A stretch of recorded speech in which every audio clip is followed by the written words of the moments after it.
সকালবেলা ঘুমাতে না উঠে চলে গেল কাটাখালী বাজারে পাটলি।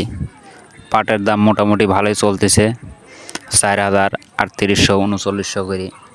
তারপরে পাটগুনি মাপানি পরে পাটগুনি থুই একটা স্লিপ দিল, স্লিপলি চলে গেলে টেকা আনবে।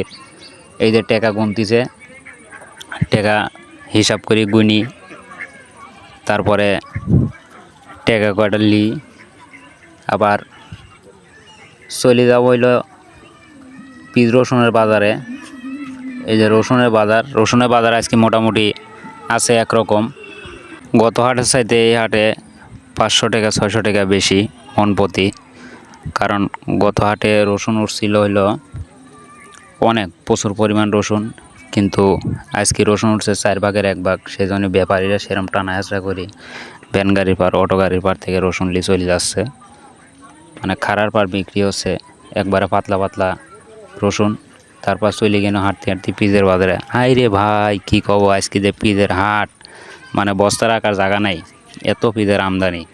তারপর সৈতন্য যে পিজের বাজার আজকে কীরম, 2,2200 টাকা হাই বাজার, এর চাইতে বেশি বাজার নাই। কারণ আজকে প্রচুর পরিমাণ আমদানি। মানুষ আজকে রসুন বাদ দিয়ে খালি পিজ লিছে। পিজের যে ভাই আমদানি, কী কব, আর একটা পিজ আপেলের মতো পিজ।